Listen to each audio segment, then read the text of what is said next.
எல்லோருக்கும் வணக்கம். முன்னேற்றம் இணைய ஊடகம் வாயிலாக உங்கள் எல்லோரையும் சந்திப்பது மகிழ்ச்சி. அதாவது இன்றைய தினம் அப்படிங்கிற அந்த தொகுப்பு வாயிலாக தினசரி செய்திகளை அந்த உண்மை தன்மையோட மக்களுக்கு நம்ம கொண்டு சேர்க்கணும் அப்படின்னு நினைக்கிறோம். அதை பற்றி கொஞ்சம் சிறு தொகுப்பாக பார்ப்போம்.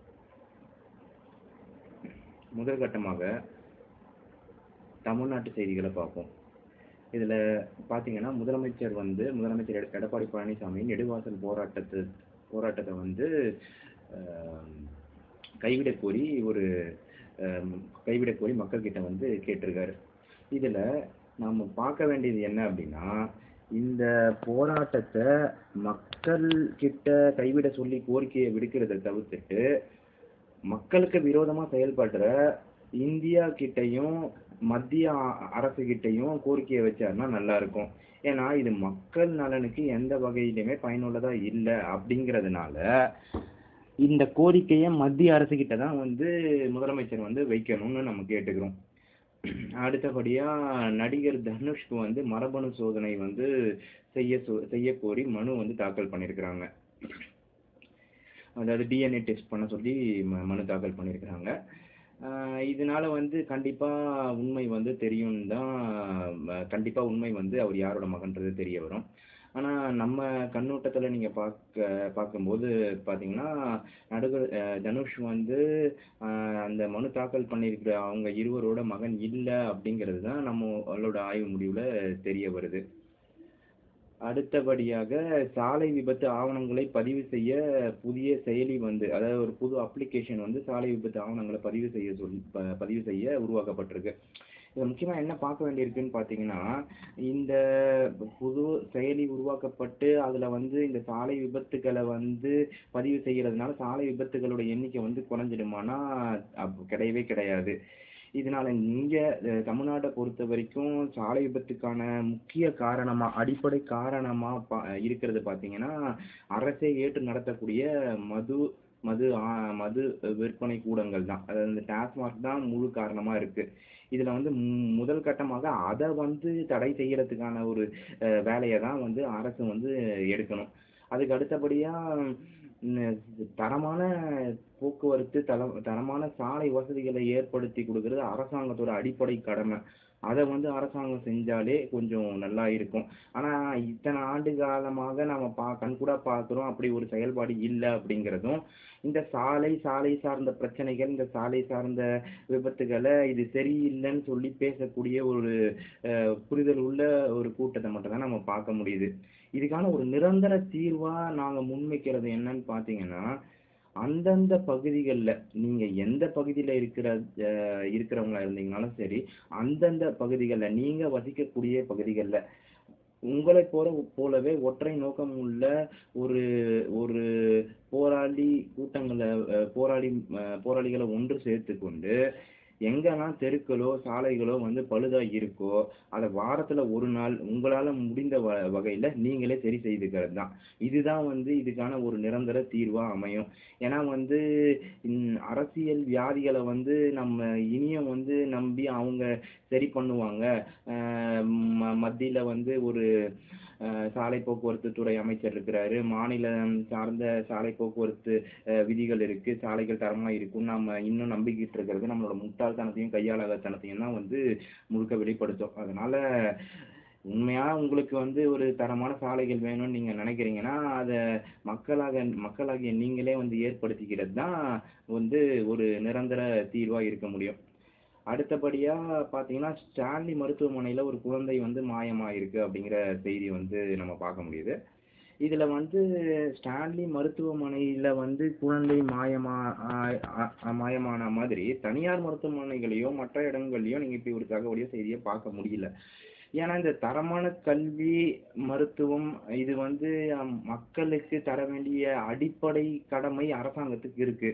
அதை முறைப்படுத்தப்பட்டதாகவும் சரியான வழியிலையும் செய்ய வேண்டியது கண்டிப்பா அரசோட கடமை. அதை அரசு இனியாவது கருத்தில் கொண்டு முறையா நிறைவேற்றும் அப்படின்ட்டு நம்புறோம். அடுத்த செய்தி பார்த்தீங்கன்னா, ஈஷா மையத்துல விதிகளை மீறி தான் கட்டுமானம் செய்யப்பட்டிருக்கு அப்படின்னு தமிழக அரசு சொல்லுது. அப்போ விதிகளை மீறி கட்டப்பட்டிருக்குன்றத சொல்ற அதே நேரத்துல இந்த விதிகளை மீறி கட்டுறதுக்கு யார் வந்து அனுமதி கொடுத்தது, யார் கொடுத்த அனுமதியின் பேர்ல வந்து இந்த மையம் வந்து கட்டப்பட்டது, அப்படிங்கிற அந்த உண்மையும், ஈஷா மையம் இலுமினாட்டிகளுக்கு ஆதரவாக செயல்படுது அப்படிங்கிறதையும், அனைத்துக்கும் ஆசைப்படுன்ற பேர்ல அம்புட்டியும் ஆட்டைய போட்டு அதை அழிக்கக்கூடிய ஒரு சூழ்நிலையும் நம்ம தெளிவா பார்க்கிறோம். இயற்கை வளங்களை கோவையில முழுவதுமா அழிச்சுக்கிட்டு இருக்கிறாங்கன்றதை நம்ம பார்க்கிறோம்.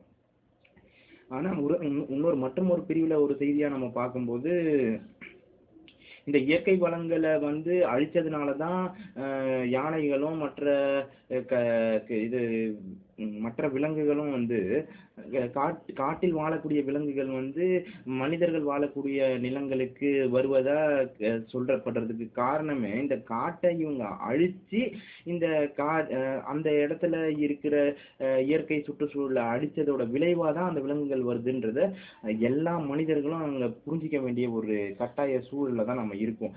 இதுக்கு பாத்தீங்க அப்படின்னா, இப்போ தமிழக அரசு வந்து இந்த மாதிரி சொல்லுது விதிகளை மீறி அவங்க கட்டியிருக்கிறாங்க அப்படின்னு. ஆனா வந்து பிரதமர் மோடி வந்து இதுக்கு இந்த விழாக்கு சிவராத்திரி விழாக்கு வந்து வந்துட்டு போயிருக்கிறாரு. அதே நேரத்தில் கிரண்பேடி வந்துட்டு போயிருக்கிறாரு. அப்போ வந்து எந்த அளவு புரிதலோட இல்ல எந்த அளவு ஒரு நிர்வாக திறன் இல்லாத ஒரு அரசா வந்து இங்க வந்து இயங்கிக்கிட்டு இருக்கு அப்படிங்கிறத நம்ம கண்கூட பாக்குறோம். இதுல இப்ப ஈஷா யோகா மையம் அப்படிங்கறத பொறுத்த வரைக்கும் நீங்க தெளிவா பாத்தீங்கன்னா, அது ஒரு மிகப்பெரிய ஒரு கார்ப்பரேட்டா வந்து இப்ப இன்னைக்கு காலகட்டத்துல இயங்கிக்கிட்டு இருக்கு. அதை யாருமே எதுவும் சட்டங்களுக்கு உட்படாத மாதிரியும், அது தன்னிச்சையா இயங்கக்கூடியதாகவும் அவங்களுக்கு வேண்டியதை சுயமா செஞ்சுக்கிட்டு இருக்கிறாங்க. இதுக்கான தீர்வை வந்து கண்டிப்பா அரசு தான் செஞ்சாகணும். அதே போல அவர் சத்குரு மேல இருக்கக்கூடிய அந்த வழக்குகள் முடிவுக்கு கொண்டு வரப்படணும். வழக்குகளும் அதுக்கப்புறம் விதிமீறி கட்டப்பட்ட இதுக்கும் இப்படியே காலத்தை கடத்திக்கிட்டு லலித் மோடி பத்தி இப்ப மக்கள் மறந்த மாதிரியும், விஜய் மல்லையா யாருன்னே யாருக்கும் தெரியாத மாதிரியும், விஜய் மல்லையா நான் கடனே வாங்கல அப்படின்னு வந்து காமெடி பண்ண மாதிரியும் நாளைக்கு இவரும் வந்து பண்றதுக்கான வாய்ப்பு இருக்கு. அதனால வழக்க விரைவா முடிச்சு சட்டம் தன் கடமையை செய்யுமான்னு பொறுத்திருந்து தான் பார்க்கணும். இது வரைக்கும் அந்த மாதிரி எதுவும் செஞ்ச மாதிரி தெரியல. பார்ப்போம். அடுத்தபடியா பாத்தீங்கன்னா, போராட்டம் வந்து தொடர்ச்சியா 15 நாட்களுக்கு மேல நெடுவாசல்ல வந்து தொடர்ந்துகிட்டு இருக்கு. இதுல வந்து மாணவர்கள், இளைஞர்கள், சமூக நல அக்கறை கொண்ட அனைத்து போராளிகள் எல்லாரையுமே வந்து ஒருங்கிணைத்து சிறப்பான முறையில போராட்டம் தொடர்ந்து நடைபெற்றுகிட்டு இருக்கு.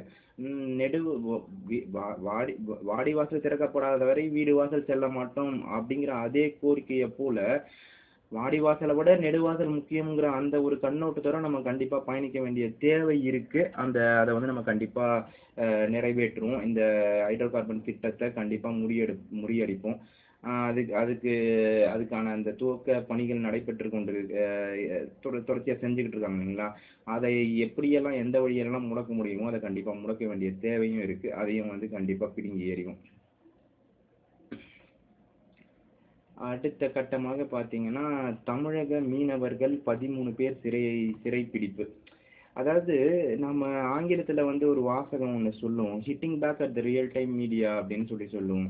ஒரு ஊடகம் வந்து உண்மைத்தன்மை அப்படிங்கிற அந்த ஒன்னோட செயல்பட்டுச்சுனாலே போதும், ஒரு மிகப்பெரிய ஒரு புரட்சியோ இல்ல எந்த ஒரு மக்களுக்கான ஒரு நலனோ வந்து முழுமையா வந்து நிறைவு பெறும் அப்படிங்கிறத நம்ம சொல்லலாம். ஏன்னு பாத்தீங்கன்னா, அந்த உண்மை மக்களுக்கு தெரியாததோட விளைவு தான் பல பிரச்சனைகளுக்கு வந்து காரணமாவே இருக்கு. அப்படி இருக்கையில பெரும்பான்மை ஊடகம் வந்து எப்பயுமே வந்து இந்த மீனவர் சிறைப்பிடிப்பு அப்படிங்கிற அந்த இதை வந்து பொதுப்படையாக்கி, தமிழக மீனவர்கள் 13 பேர் சிறைப்பிடிப்பு அப்படின்ற ஒரு செய்தியை நம்ம பார்க்கும்போது, அப்ப எதுக்கு வந்து நீங்க மக்கள் விரோத இந்திய ஒன்றியத்துல வந்து தமிழ்நாடு வந்து ஒரு மாநிலம் அப்படின்னு நீங்க அடையாளப்படுத்துறீங்க? தமிழன் எதையாவது சாதிச்சான், தமிழன் இந்தியாவுக்கு ஆதரவான ஏதோ ஒரு செயல்பாடு உலக அரங்கல்ல தமிழனோட புகழ் வந்து உயரும் போது அவனை இந்தியன்னு அடையாளப்படுத்துறீங்க. அதே நேரத்துல தமிழர்கள் பாதிக்கப்படும் போது அவங்கள தமிழக மீனவர்கள்னு பொதுப்படையா சொல்லி திசை திருப்புறீங்க. இதுக்கான தீர்வு என்னதான் இருக்கு? அப்போ இந்தியாவோட கப்பற்படை, கடற்படை என்னதான் செஞ்சுகிட்டு இருக்குது அப்படிங்கிற அந்த ஒரு மிகப்பெரிய ஒரு கேள்வி வந்து எழுது. அப்போ இந்திய அரசாங்கமும் இந்த மக்கள் விரோத இந்திய ஒன்றியமும் ஆளும் வர்க்கமும் நேரடியா இலங்கை கடற்படைக்கு துணையா இருந்து எல்லாத்தையும் வந்து செய்யுதா அப்படிங்கிற அந்த ஒரு கண்ணோட்டத்துல அந்த ஒரு கேள்வியும் வந்து நமக்கு எழுது. ஏன்னா இது இன்னைக்கு நேத்தா இருக்கிற பிரச்சனையா நம்மளால பார்க்க முடியல. ஏன்னா இது தொடர்ச்சியா நடந்துகிட்டே தான் இருக்கு. இந்த தமிழர்கள் மீதான அந்த காழ்ப்புணர்ச்சி அண்டை மாநிலங்கள்லயும் தொடர்ச்சியா இருக்குது. உங்களுக்கு இலங்கையை பத்தி சொல்லவே தேவையில்லை. தொடர்ச்சியா அங்க ஒட்டுமொத்த தமிழினம் வந்து அழிக்கப்பட்டு ஒழிக்கப்பட்டு அங்க எல்லாமே முடிக்கப்பட்டுச்சு. இப்போ அதே அதே செயல்பாடு தான் இப்ப இங்க தமிழ்நாட்டுக்கும் வந்து நிகழ்த்திக்கிட்டு இருக்கிறாங்க அப்படிங்கிறத நம்ம கண்கூடா பார்க்க முடியுது. அப்போ இந்த பிரச்சனை என்னைக்குதான் தீரும் அப்படின்னு நமக்கு ஒரு கேள்வி எழுது. அந்த கேள்விக்கான பதிலாவும் என்ன தோணுதுன்னா, ஒட்டுமொத்த தமிழர்கள் அழிஞ்ச உடனே இந்த பிரச்சனைக்கான முடிவு வந்து வந்துரும் அப்படின்னு சொல்லிட்டு நான் இந்த தமிழக மீனவர்கள் 13 பேர் சிறை பிடிப்பு அப்படிங்கிறத பத்தி நான் செய்தியை முடிச்சிட்டேன். அடுத்தபடியா பாத்தீங்கன்னா 10வது நாளா பட்டாசு ஆலைகளோட வேலை நிறுத்தம் வந்து தொடருது. இதுல நம்ம பல விஷயங்களை வந்து கருத்துல கொள்ள வேண்டியதா இருக்கு. என்னன்னு பாத்தீங்கன்னா, இப்போ பட்டாசு ஆலைகள் அப்படிங்கிறது ஒரு கேளிக்கை சார்ந்த ஒரு ஒரு வெடிப்பொருள், ஒரு குறிப்பிட்ட காலகட்டத்துல பயன்படுத்தக்கூடிய ஒரு ஒரு கேளிக்கை அப்படின்ற இதா இருந்தா கூட அதுல பல லட்சம் தொழிலாளர்கள் வந்து அதுல பணிபுரியுறாங்க. அதனால வந்து பாதிப்புகளும் வந்து இருக்குன்றத நம்ம மறுக்கிறதுக்கு இல்ல. ஆனா இப்ப இந்த பட்டாசு அப்படிங்கிறது கூந்தன்குளம் போன்ற கிராமங்கள்ல பயன்படுத்தப்படுறதே கிடையாது. ஏன்னா அவங்க வந்து இந்த உயிரினங்களை வந்து நேசிக்கக்கூடிய நம்ம தமிழர்களோட உயிர்நேயம் சார்ந்த அந்த மனிதநேயம் அப்படிங்கிற அந்த கொள்கையையும் தாண்டி உயிர்நேயம் அப்படிங்கிற அந்த அடிப்படையில எந்த உயிரினமும் எந்த வகையிலுமே பாதிக்கப்பட்ட கூடாது அப்படிங்கிற வகையில அவங்களே வந்து அதை புறக்கணிக்கிறாங்க. கூந்தங்குளத்துல மட்டும் வந்து பறவைகள் சரணாலயமோ பறவைகளோ வரதில்லை. பறவைகள் ஒட்டுமொத்த தமிழ்நாட்டிலையும் தான் இருக்கு, இன்னும் ஒட்டுமொத்த உலகத்திலையும் தான் இருக்கு. அப்படி இருக்கையில தன்னிச்சையாக, அதாவது சீன பட்டாசுகளை தவிருங்க அப்படின்னு சொல்லி பேசும்போது தேசபக்தர்களா இருந்தீங்கன்னா சீன பட்டாசை வந்து பயன்படுத்தாதீங்க அப்படின்னு சொல்லி சொல்றீங்க.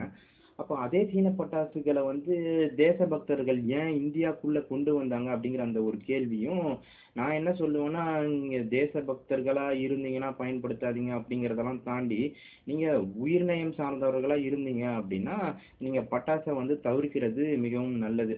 அதே நேரத்துல அப்படியே முற்று முழுதா வந்து அதை முழுக்க புறக்கணிச்சுட்டு ஒரே நாள்ல தூக்கி போட்டுட்டு போகிறதுன்றது அந்த தொழில் சார்ந்த அந்த அதில் பணிபுரியும் மக்களை வந்து கடுமையான அளவுல பாதிக்கும். இது அரசு வந்து கருத்தில் கொண்டு அதில் பணிபுரிகிற அத்தனை பேருக்கும் வந்து மற்ற யாரோ வந்து ஒரு வேலை வாய்ப்போ ஏதோ ஒன்று ஏற்படுத்தி கொடுக்க இயலாது. அதுல பணிபுரிகிற அனைவருக்குமே ஒரு முறையான மாற்று தொழிலை முதல் கட்டமாக இந்த ஆளும் வர்க்கமும் அரசும் ஏற்படுத்தி தர வேண்டும் என்று தாழ்மையோடு கேட்டுக்கொள்கிறோம். அடுத்தபடியாக அடுத்த செய்தியை பார்த்தீங்கன்னா, இன்று தொடங்குகிறது +2 பொதுத் தேர்வு. ஒரு அடக்குமுறை, ஒரு மெக்காலே கல்வி திட்டத்தின் ஒரு வெளிப்பாடான ஒரு செயல்பாடு தான் இது எல்லாமே. இருந்தாலும் இங்க இருக்கிற இந்த கட்டமைப்பு அப்படிங்கிறது இப்படிதான் இருக்கு. இருந்தாலும் மாணவர்களுக்கு வாழ்த்துக்கள். சொல்ல போனீங்கன்னா தேர்வோட முடிவு தேதிகளையும் என்னைக்குன்றதை அறிவிச்சிருக்கிறாங்க. அதனால அதாவது முதல் கட்டமா இந்த மதிப்பெண் அப்படிங்கிற இது வந்து உங்களோட திறமைய வந்து எந்த அளவுலையுமே வந்து நிர்ணயிக்காது அப்படிங்கிறத புரிஞ்சுக்கிட்டு நல்லபடியா செய்யுங்க. வாழ்த்துக்கள். புடிச்சத பண்ணுங்க. கண்டிப்பா அடுத்த கட்டத்துக்கான ஒரு வளமான ஒரு வாழ்க்கைக்கு வாழ்த்துறோம். அப்புறம் அடுத்தபடியான செய்தியை பார்த்தீங்கன்னா, ஹைட்ரோ கார்பன் திட்டத்தை செயல்படுத்த வேண்டாம், திமுக எம்பிக்கள் வலியுறுத்தல். இந்த வலியுறுத்தல் அப்படிங்கிறத நீங்க நேரடியா கனிமொழி சொல்லியிருக்கிறாங்க. அதுக்கப்புறம் வந்து நம்ம சசிகலா புஷ்பா கிட்ட அடி வாங்கினவர், அவர் பேர் திருச்சி சிவா, அவர் வந்து சொல்லியிருக்கிறாரு. அப்போ நாங்கள் என்ன சொல்கிறோன்னா, கனிமொழி வந்து நேரடியாக அவங்க குடும்ப உறுப்பினர்கிட்டயே இந்த திட்டத்தை வந்து கொண்டு வந்த கொண்டு வரும்போது நீங்கள் தான் கொண்டு வந்தீங்கன்றது மக்களுக்கு தெரியும். அதனால் உங்கள் குடும்ப உறுப்பினர்கள்கிட்டயே இதில் வந்து நீங்கள் சொல்லலாம். வாயிலாம் வந்து ஊடகத்துக்கிட்ட சொல்கிற அந்த கட்டாயம் வந்து கிடையாது. நீங்கள் நேரடியாக அதே மாதிரி நைனாக்கிட்டேயும் சொல்லிட்டீங்க அப்படின்னா கொஞ்சம் என்ன அடுத்த கட்டம் பண்ணலாம், எப்படி தமிழர்களை ஏமாற்றலான்றது குறித்து நீங்கள் அடுத்த கட்டம் சிந்திக்கலாம். அடுத்தபடியாக இந்திய செய்திகள் அப்படின்னு சொல்கிறத விட அதானி அம்பானி நாட்டு செய்திகளை பற்றி நம்ம கொஞ்சம் பார்ப்போம். அதாவது வங்கி ஊழியர்களோட வேலை நிறுத்தம் வந்து நேற்று நடந்தது. இதை பார்க்கும்போது நமக்கு நகைப்புக்குரியதாக தான் இருக்குது. ஏன்னு பார்த்தீங்கன்னா இந்த இந்த இந்த வசனம் தான் ஞாபகம் வருது. காஞ்சி போன பூமியெல்லாம் வச்சா நதி பார்த்து ஆறுதல் அடியும், ஆனால் அந்த நதியே வச்சு போயிட்டா அந்த மாதிரி நம்ம தான் வங்கிகளுக்கு கிட்ட நின்றுக்கிட்டு போராட்டம் பண்ண வேண்டிய சூழலில் இருக்கிறோம். மாற்றம் அவங்க வந்து பண்ணிக்கிட்டு இருக்கிறாங்க. அவங்களோட போராட்டம் வெற்றி அடைய நம்ம வாழ்த்துக்களை தெரிவிச்சுக்கிறோம். அப்புறம் அதே போல ஹைட்ரோ கார்பன் திட்டத்தை கைவிட வேண்டும் என்று பிரதமரிடம் முதலமைச்சர் வந்து நேர்ல வலியுறுத்தியிருக்கிறார். இது வந்து புள்ளையும் கிள்ளி விட்டுட்டு தொட்டிலையும் ஆட்டி விடுற கதையா தான் இருக்கு. ஏன்னா கொண்டு வரதே அவங்க தான். அவங்க கிட்ட போயிட்டு நம்ம என்னத்தை கேட்கறது, கேட்டா மட்டும் அவங்க செஞ்சிட போறாங்களா என்ன? அதனால அப்போ மாநில அரசோட உரிமை தான் என்ன? மாநில அரசு வந்து மாநில அரசு கிட்ட எதுவுமே கேட்காம நடக்கப்படுதா, இல்ல இப்படிப்பட்ட பல கேள்விகள் வந்து நமக்கு எழுது. மத்திய அரசாங்கம் என்ன வேணாலும் அவங்க வந்து செஞ்சுக்கிட்டு போயிடலாமா, அது அந்த மக்கள் நலன் சாராததா இருக்குமா அப்படிங்கிற அந்த கேள்வியே வந்து ஒரு பெருமளவுல வருது. அப்போ மாநில அரசுக்குன்னு இருக்கிற உரிமை தான் என்ன அப்படிங்கிற அந்த இதையும் நம்ம ரொம்ப ஆழமா பார்க்க வேண்டியது இருக்கு.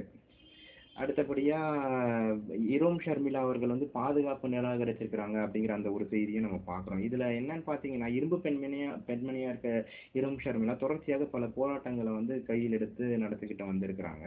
பல ஆண்டுகளா வந்து மக்கள் விடுதலைக்காக போராடிக்கிட்டு இருக்கிறாங்க. இப்போ அரசியல்ல வந்து உள்நுழைந்திருக்கிறாங்க அப்படிங்கிறது, பல ஆண்டுகள் உண்ணாவிரதத்தை முடிவுக்கு கொண்டு வந்து அரசியல்ல வராங்கன்றது ஒரு வாழ்த்தக்கூடிய ஒரு செய்தியா தான் நம்ம பார்க்க வேண்டியது இருக்கு. கண்டிப்பா அவங்களுக்கான வாழ்த்துக்களை நம்ம முன்னேற்றம் இணைய ஊடகம் சார்பாகவும் சொல்லிக்கிறோம். அதே போல வந்து அவங்களோட போராட்டம் வெற்றி அடையவும் வாழ்த்துறோம். அடுத்து மற்றும் ஒரு செய்தி பார்த்தீங்கன்னா, குஜராத்தில் ISIS பயங்கரவாதிகள் 2 பேர் கைது. இது வந்து ரொம்ப ஒரு ஆழமான ஒரு அரசியல் உள்நோக்கத்தோட ஊடகங்களால் புனையப்பட்ட ஒரு செய்தி இது. அது எந்த அடிப்படையில் அப்படின்னு சொல்லி நீங்க பார்க்குறீங்க அப்படின்னா, நான் ரொம்ப விரிவா இந்த செய்திக்குள்ள போக விரும்பல. இது என்ன ஆகுது அப்படின்னு பார்த்தீங்கன்னா, இந்த ISIS பயங்கரவாதிகள் அப்படிங்கிறவங்க முழுக்க முழுக்க மக்களுக்கு எதிரான ஒரு செயல்பாடை தான் தொடர்ச்சியா செஞ்சுக்கிட்டு இருக்கிறாங்க. அது எல்லாரும் அறிஞ்சது தான்.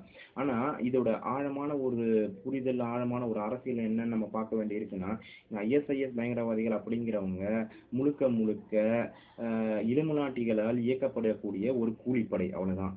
அந்த கூலிப்படை இஸ்லாமியர்கள் அப்படிங்கிற அந்த போர்வையில இயங்குது, அவ்வளவுதான். இஸ்லாமியர்கள் அப்படின்ற ஒரு போர்வையை காமிக்கக்கூடியதா இயங்குது.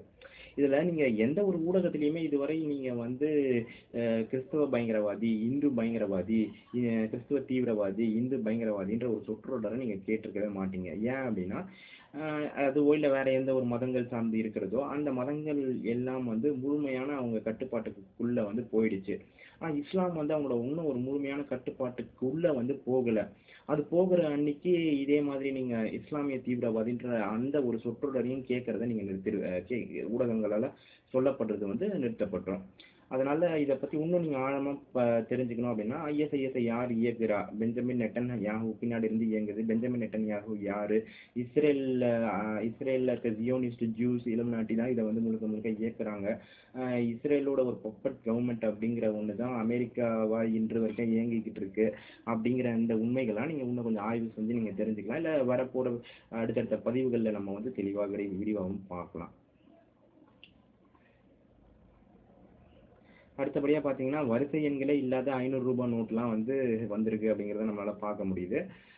இதில் வந்து ஒரு பண மதிப்பிழப்பு அப்படின்னு வேணால் அதை சொல்லலாம். இதனால கள்ள பணமோ இல்லைன்னா கருப்பு பணமோ ஒழியுதுன்றதெல்லாம் ஒரு திட்டமிட்ட ஒரு மோசடி வேலை. ஏன்னா இங்கே ஆளும் வர்க்கம் வந்து எந்த ரூபா நோட்டோட அளவு வந்து எந்த பண சேவை மையத்துக்குள்ள வந்து வைக்க முடியுமா முடியாதா அந்த அளவு கூட தெரியாத அளவுக்கு ஒரு நிர்வாக சீர்கேடு தான் இங்க நிலவுது. அதே போல நான் என்ன வேணா திடீர்னு 9 மணிக்கு வந்து சொல்லிட்டு போயிடுவேன். அது ஒட்டுமொத்த நாட்டையும் வந்து நாட்டில் இருக்க எந்த ஒரு மாநில அரசாங்கத்துக்கிட்டேயுமோ யார்கிட்டயுமே இந்த கேள்வியோ இந்த இது வந்து கேட்க வேணாம் அப்படிங்கிறது வந்து எப்படிப்பட்ட ஒரு மனநிலையில இருக்கு, இல்ல நம்ம எப்படிப்பட்ட ஒரு கீழ்த்தரமான ஒரு நிலையில வந்து இருக்கும் அப்படிங்கிறத மக்களாகிய நீங்களே வந்து புரிஞ்சுக்கோங்க. அதை வந்து உங்க கையிலேயே வந்து விட்டுடுறேன்.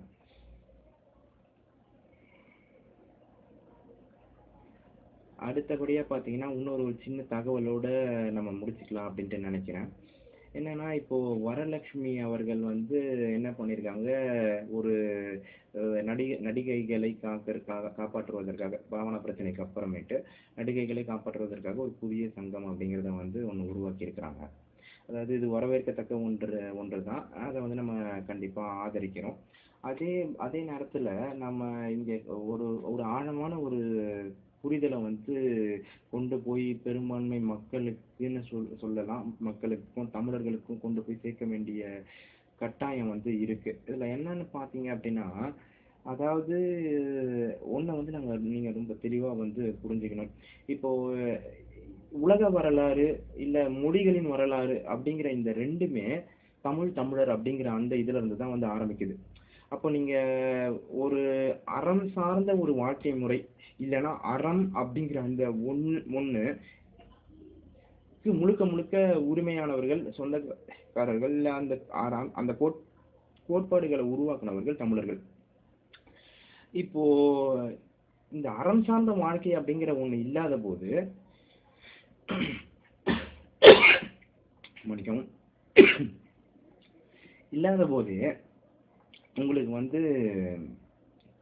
என்ன சொல்றது, இது போன்ற தவறுகள், இது போன்ற பிரச்சனைகள், பாலியல் வன்கொடுமை, கொலை, கொள்ளை, இது எல்லாமே தொடர்ச்சியா நடந்துட்டு தான் இருக்கும். இதை வந்து ஒவ்வொரு நபருக்கும் ஒவ்வொரு காவல்துறை அதிகாரியை போட்டு உங்களால தடுத்து நிறுத்த முடியாது. அப்போ இந்த அறம் சார்ந்த வாழ்க்கை முறை எங்கிருந்து வருது அப்படின்றத நம்ம பார்க்கணும் அப்படின்னா ஒரு அருமையான ஒரு திருக்குறளை சொல்லலாம். மனத்துக்கண் மாசு இலன் ஆதல் அனைத்து அரண் ஆகுல நீர பிற.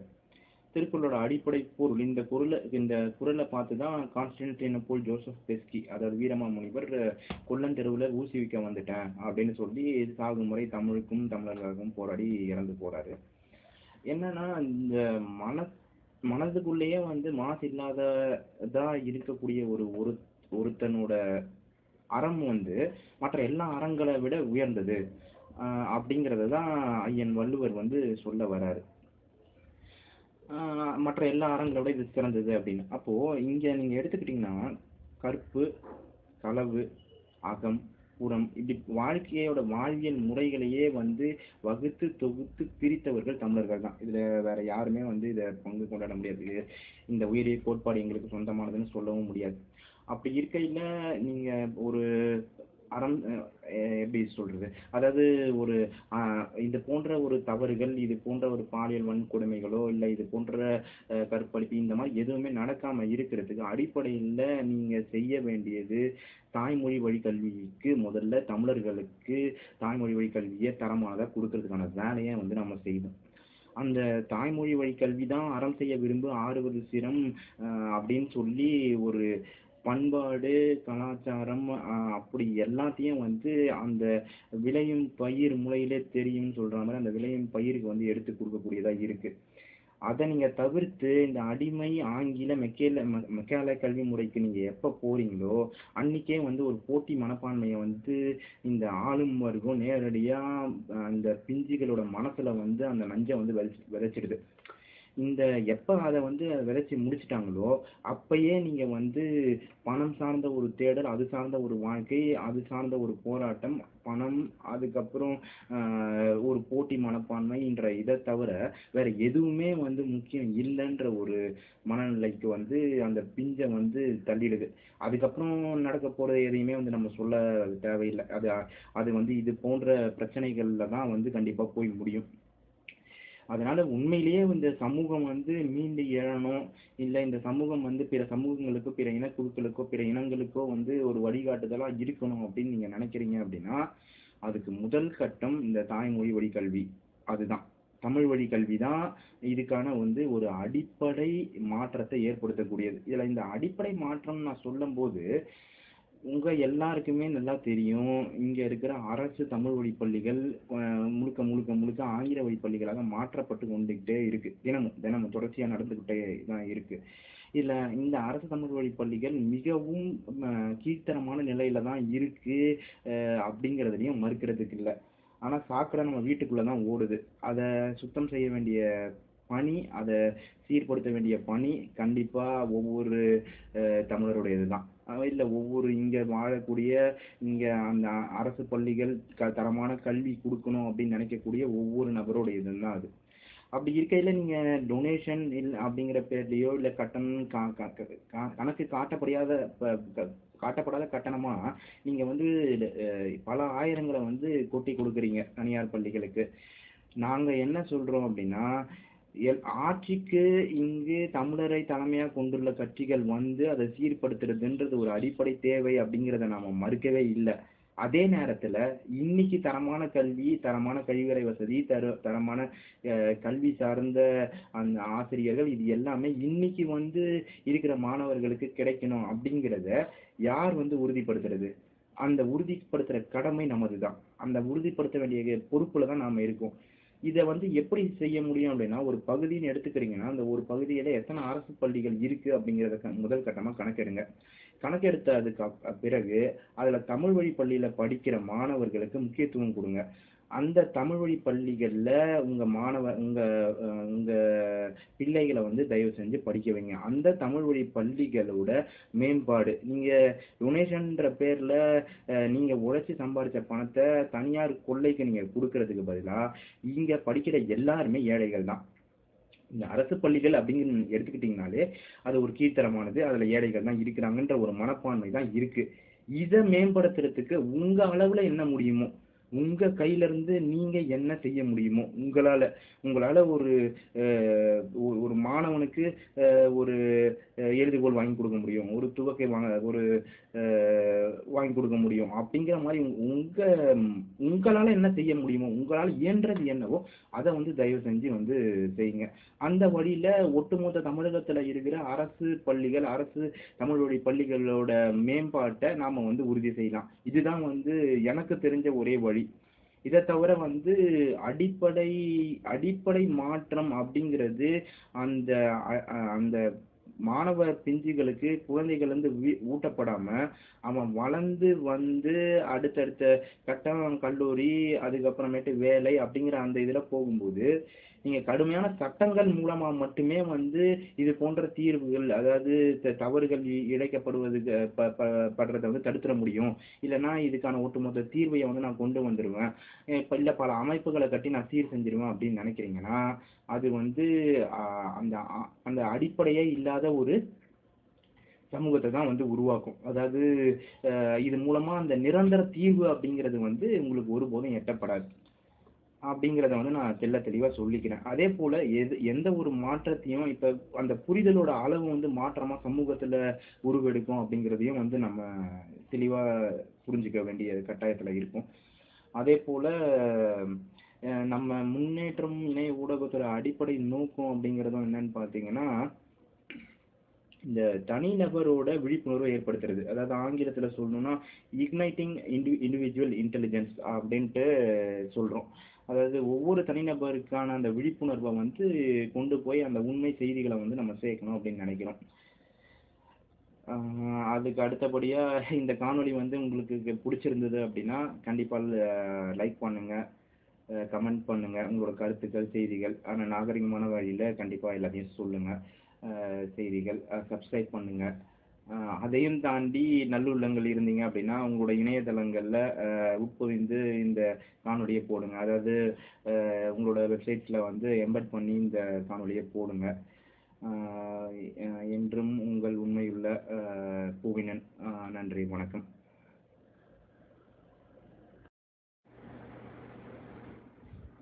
எல்லோருக்கும் வணக்கம். முன்னேற்றம் இணைய ஊடகம் வாயிலாக உங்கள் எல்லாரையும் சந்திப்பது மகிழ்ச்சி.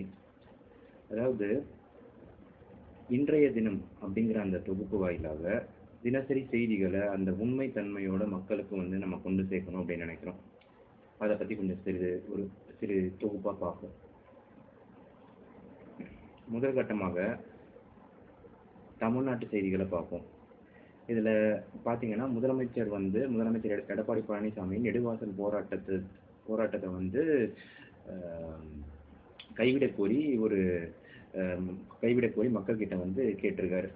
இதில் நாம் பார்க்க வேண்டியது என்ன அப்படின்னா, இந்த போராட்டத்தை மக்கள் கிட்ட கைவிட சொல்லி கோரிக்கையை விடுக்கிறத தவிர்த்துட்டு மக்களுக்கு விரோதமா செயல்படுற இந்தியா கிட்டையும் மத்திய அரசு கிட்டையும் கோரிக்கையை வச்சாருன்னா நல்லா இருக்கும். ஏன்னா இது மக்கள் நலனுக்கு எந்த வகையிலுமே பயனுள்ளதா இல்லை அப்படிங்கிறதுனால இந்த கோரிக்கையை மத்திய அரசு கிட்ட தான் வந்து முதலமைச்சர் வந்து வைக்கணும்னு நம்ம கேட்டுக்கிறோம். அடுத்தபடியா நடிகர் தனுஷ்க்கு வந்து மரபணு சோதனை வந்து செய்ய கோரி மனு வந்து தாக்கல் பண்ணியிருக்கிறாங்க. அதாவது டிஎன்ஏ டெஸ்ட் பண்ண சொல்லி மனு தாக்கல் பண்ணியிருக்கிறாங்க. இதனால வந்து கண்டிப்பாக உண்மை வந்து தெரியும் தான், கண்டிப்பாக உண்மை வந்து அவர் யாரோட மகன்றது தெரிய வரும். ஆனால் நம்ம கண்ணோட்டத்தில் நீங்கள் பார்க்கும்போது பார்த்தீங்கன்னா நடுவர் தனுஷ் வந்து அந்த மனு தாக்கல் பண்ணியிருக்கிற அவங்க இருவரோட மகன் இல்லை அப்படிங்கிறது தான் நம்மளோட ஆய்வு முடிவில் தெரிய வருது. அடுத்தபடியாக சாலை விபத்து ஆவணங்களை பதிவு செய்ய புதிய செயலி வந்து, அதாவது ஒரு புது அப்ளிகேஷன் வந்து சாலை விபத்து ஆவணங்களை பதிவு செய்ய உருவாக்கப்பட்டிருக்கு. இதில் முக்கியமாக என்ன பார்க்க வேண்டியிருக்குன்னு பார்த்தீங்கன்னா, இந்த புது செயலி உருவாக்கப்பட்டு அதில் வந்து இந்த சாலை விபத்துக்களை வந்து பதிவு செய்கிறதுனால சாலை விபத்துகளோட எண்ணிக்கை வந்து குறைஞ்சிடுமானா கிடையவே கிடையாது. இதனால இங்கே தமிழ்நாட்டை பொறுத்த வரைக்கும் சாலை விபத்துக்கான முக்கிய காரணமாக அடிப்படை காரணமாக இருக்கிறது பார்த்தீங்கன்னா, அரசே ஏற்று நடத்தக்கூடிய மது விற்பனை கூடங்கள்.